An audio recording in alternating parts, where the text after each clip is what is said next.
This lesson is on graph terminology, and I'm just going to be talking about everything that you can be asked to read from a graph. The first thing is domain, and domain is a really big idea, and so you have to understand what they're asking. They are actually asking for all possible x values.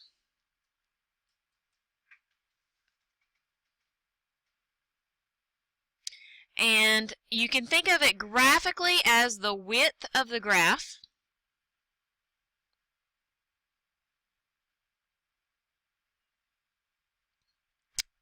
When you're looking at data, it's the independent variable.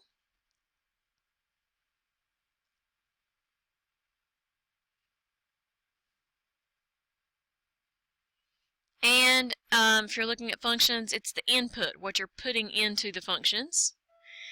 And so we have worked with algebraic domain, which we basically looked at the last two things, because with the algebraic domain we were looking at all the possibilities for the x values, and for some of the problems we were looking at it as input. But today, since we're going to be working with graphs, we'll be looking at it and thinking of it as the width of the graph that we're looking at. We're also going to be talking about range. And range is all our possible y values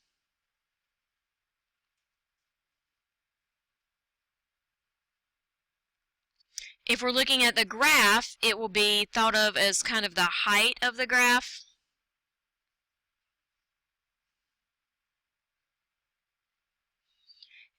It is the dependent variable when we're looking at data points.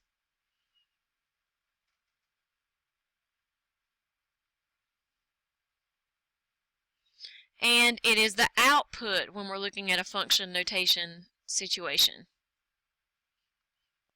Now, sometimes you'll be given a graph, and this could even be in a science class or a history class, and you're asked about independent and dependent variables, probably more science than history. But the independent variable is just what are they talking about on the x-axis. So you can just answer that by looking at the x-axis. And is that talking about time, or maybe a certain distance? But that independent variable is whatever the x-axis is labeling. The dependent variable is what's on the y-axis. So you want to look at the y-axis. And this could be whatever's being measured: temperature, height, certain amounts of things. But this output depends on the input from the x-axis. That's why it's called the dependent variable. But again, if you're asked to find these things on the graph, they're just wanting to know what it's talking about. They're not looking for numbers, they're looking for some kind of wording. Okay, our next two vocabulary words are discrete and continuous. And people think of them as opposites, but and they are, but a lot of times a graph is not completely one or the other. Discrete is really a graph that looks like a scatter plot, and that's considering that the whole graph is discrete. So if you have a scatter plot, it's a discrete graph. You only have certain points associated with whatever you're talking about.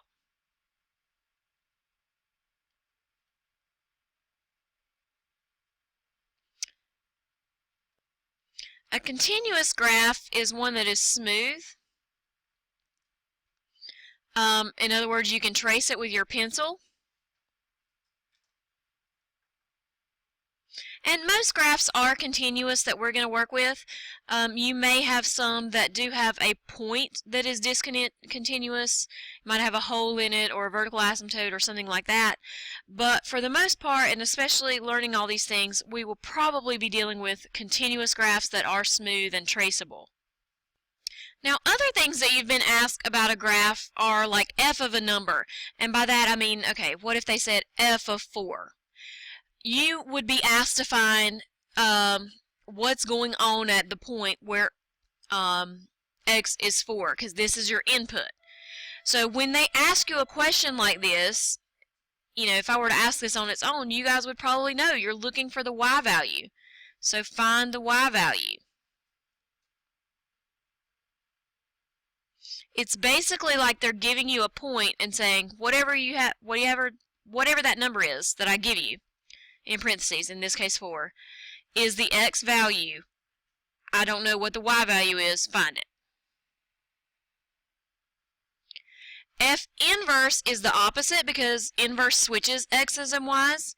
So if you had F inverse of 4, what they're giving you is a y value, and they want you to find the x value. So it's like them giving you a point where you don't know the x value, you do know the y value. And in this case, there can be more than one answer. Not always, but don't freak out if there are more than one answer. In the first one, when we are given that number, to pass the vertical line test, we should only get one answer if it's a function and it's in function notation. So if it's f of a number, expect one answer. If it's f inverse of a number, it may have one answer, but it could have more than one. And don't be alarmed if it does. Now here is a big one. Some people have trouble figuring out what to look for. When you read a graph, you read it just like you read the page of a book. Read graphs from the left to the right. That way you don't get confused about which direction you're going. So we read from left to right. That way you know where it's increasing and where it's decreasing, and everybody will have the same answer.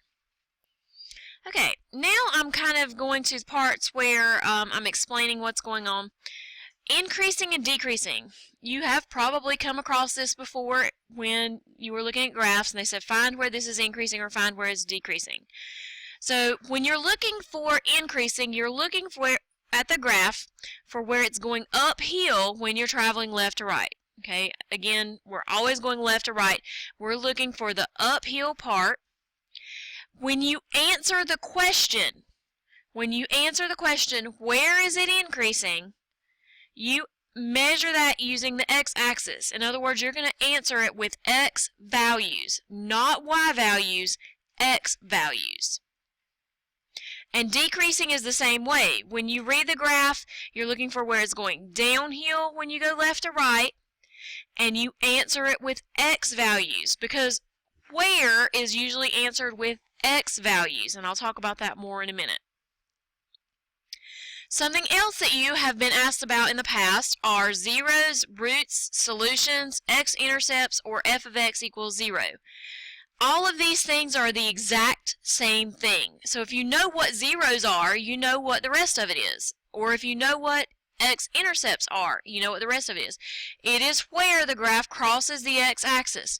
So you're going to look at the graph and see where we're crossing the x-axis, and then you're going to answer the question with an x value. Again, we're using x-axis to answer those.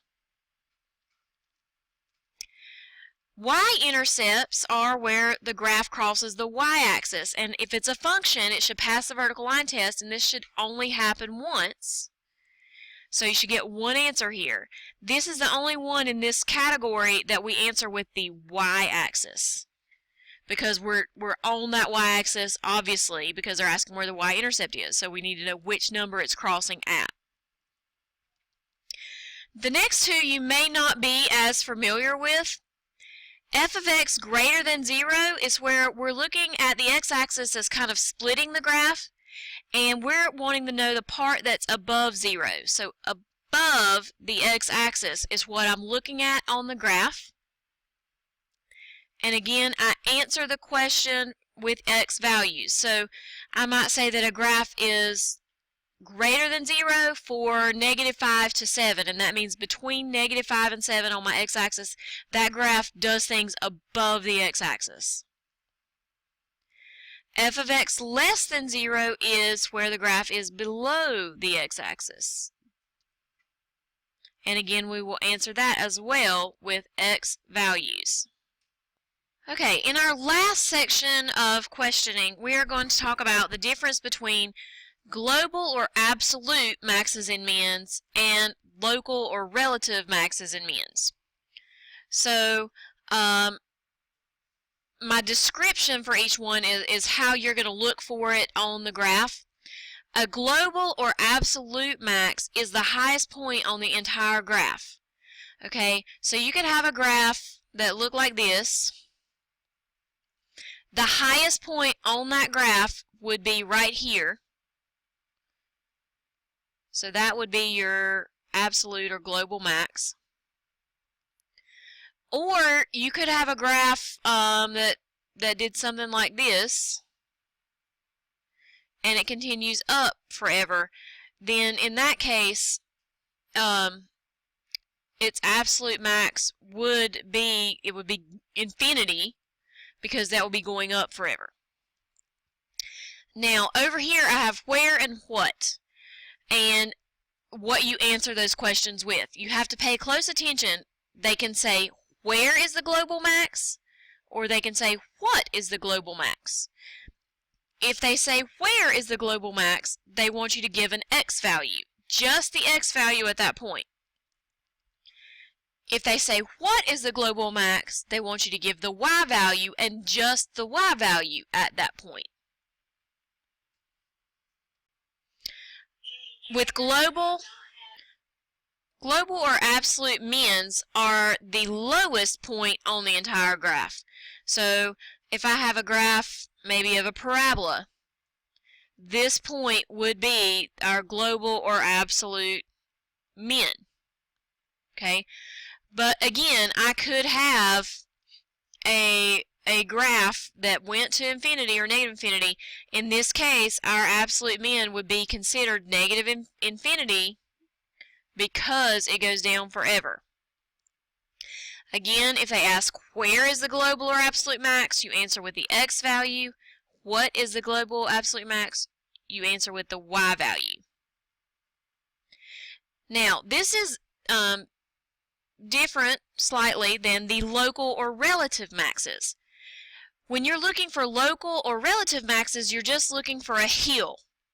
Okay, and it's not already your global max. So, for example,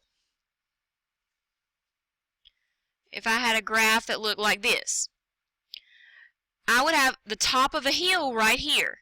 That would be a local or relative max, because it is a maximum point. It is the top of a hill. It is not the highest point on the graph, because this graph goes up forever. That would be a global max over here. This is just a top of a hill, so it's a local max.